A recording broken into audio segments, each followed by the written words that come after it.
Pastor Julio Caesar రూయిబాల్ జీవితం, పరిచర్య మరియు ఆయన హతసాక్షిగా మరణించిన విధానం ప్రపంచ క్రైస్తవ చరిత్రలోనే అత్యంత శక్తివంతమైన పునరుజ్జీవానికి దారితీసింది. జూలియో రూయిబాల్ నిజానికి కొలంబియా దేశస్థుడు కాదు, ఆయన బొలీవియా దేశానికి చెందినవాడు. జూలియో రూయిబాల్ కేవలం ఆయన దైవజనుడు కాదు, ఆయన సేవకు రాకముందు విద్యావంతుడు. ఆయన బొలీవియాలో పుట్టి అమెరికాలో ఉన్నత చదువులు చదివారు. ఆయన ఒక ఫార్మాసిస్ట్, ల్యాబ్ శాస్త్రవేత్త. ఒక రాత్రి ఆయన గదిలో ఒంటరిగా ఉన్నప్పుడు పరిశుద్ధాత్మ దేవుని అద్భుతమైన స్పర్శను పొందారు. దేవుడు ఆయనకు దక్షిణ అమెరికాలోని నశించిపోతున్న ఆత్మల భారాన్ని చూపించగా ఆయన తన సైన్స్ కెరీర్ను, సంపదను వదిలి పూర్తికాల దైవ సేవకుడిగా మారిపోయారు.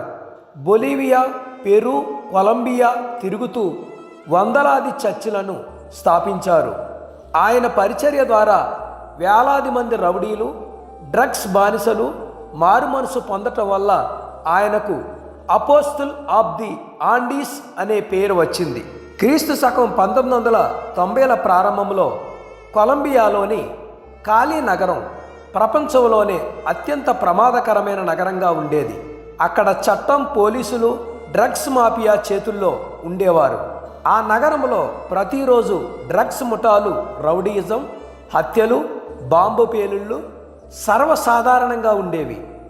నగర అధికారులు, పోలీసులు కూడా ఆ డ్రగ్స్ మాఫియా చేతుల్లో లంచాలకు లొంగిపోయి ఏమీ చేయలేని స్థితిలో ఉండేవారు.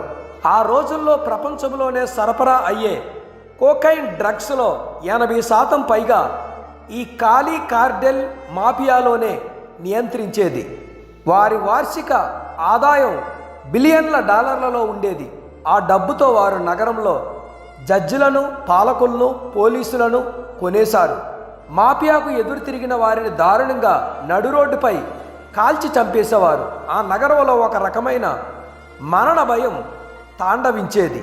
ఆయన నగరంలోని ఇతర పాస్టర్లను పిలిచి కాలీ నగరానికి ఉన్న 4 ప్రధాన ప్రవేశ ద్వారాల వద్దకు వెళ్ళి రాత్రిపూట ప్రార్థనలు చేయటం ప్రారంభించారు. ఆ నగరంలోనికి ప్రవేశించే డ్రగ్స్ ఆయుధాల వెనుక ఉన్న సాతాను శక్తులు లొంగిపోవాలని అక్కడ నూనె రాసి ప్రార్థించేవారు. అంతకుముందు కాలీ నగరంలో వేరువేరు చర్చిల పాస్టర్ల మధ్య అసూయ, పోటీ ఉండేవి. పాస్టర్ జూలియా వారందరినీ ఒకే బల్ల చుట్టూ కూర్చోబెట్టి పరస్పరం పాపాలు ఒప్పుకునేలా చేసి నగరం కోసం ఏకతాటిపైకి తెచ్చారు. నగరంలో ఉన్న డ్రగ్స్ శాపం పోవాలని, యువత రౌడీయిజం నుండి విడుదల పొందాలని ఆయన నగరంలోని మిగిలిన పాస్టర్లందరినీ ఏకం చేసి ఉమ్మడి ప్రార్థన సభలు, 40 రోజుల ఉపవాస ప్రార్థనలు ప్రారంభించారు. ఆ ప్రార్థనలే ఆ నగరపు మాఫియా పునాదులను కదిలించాయి. 1995 డిసెంబర్ 13న ఆయన ఒక ఉమ్మడి పాస్టర్ల ప్రార్థన కూడికను ముగించుకుని తన కారు వైపు వెళ్తూ ఉండగా బైకుల మీద వచ్చిన డ్రగ్స్ రౌడీలు ఆయనపై కాల్పులు జరిపారు. ఆయన నేలపై పడిపోతూ కూడా తనను కాలుస్తున్న ఆ రౌడీల వైపు చేతులెత్తి, యేసుక్రీస్తు మిమ్మల్ని ప్రేమిస్తున్నాడు, నేను మిమ్మల్ని క్షమిస్తున్నాను అని బిగ్గరగా పలికి కన్ను మూశారు. ఈ మాటలు ఆ హంతకుల హృదయాల్లో ఒక భయంకరమైన గుచ్చినట్లు పనిచేశాయి. జూలియా రూయిబాల్ చనిపోయిన తర్వాత ఆయన భార్య రూత్ రూయిబాల్ కొలంబియాను వదిలి పారిపోలేదు. ఆమె తన భర్త శవాన్ని చూసి ఏడుస్తూ, నా భర్త రక్తం కాచిన ఈ కొలంబియా దేశాన్ని నేను విడిచిపెట్టను, ఆయన ప్రారంభించిన ప్రార్థన యుద్ధాన్ని నేను కొనసాగిస్తాను అని ప్రకటించారు. ఆమె చూపిన ఆత్మీయ ధైర్యం నగరంలోని మిగిలిన పాస్టర్లలో భయాన్ని పూర్తిగా తీసివేసింది. ఆయన అంత్యక్రియల రోజున నగరంలో చర్చి విశ్వాసులు ఎన్నో నెలలుగా ఒకరితో ఒకరు మాట్లాడుకుని వందలాది మంది పాస్టర్లు భయాన్ని వీడి ఏకతాటిపైకి వచ్చి ఒకే చోట చేరారు. ఆ అంత్యక్రియల కూడికే ఒక భయంకరమైన ప్రార్థన సభగా మారిపోయింది. వారు మోకాళ్ళుని చేతులెత్తి నగర విముక్తి కొరకు ఎంతో భారంతో, కన్నీళ్లతో ప్రార్థించడం ప్రారంభించారు. ఆ రక్త సాక్ష్యం ఇచ్చిన పునాదితో కాలీ నగరములో యేసు కొరకు నడక అనే ఒక రికార్డు స్థాయి ప్రార్థన సభను భారీ ఎత్తున నిర్వహించారు. అందులో ఏకంగా 60,000 మందికి పైగా ప్రజలు నగర వీధుల్లో మోకరిల్లి ప్రార్థించారు. సభల ప్రభావంతో డ్రగ్స్ మాఫియాలోని హిట్మెన్గా పనిచేసే భయంకరమైన రౌడీల హృదయాలు కరిగిపోయాయి. వారు తమ ఆయుధాలను విడిచిపెట్టి బహిరంగంగా చర్చిలలో మోకరిల్లి కన్నీళ్లతో యేసుక్రీస్తును తమ రక్షకుడిగా అంగీకరించారు.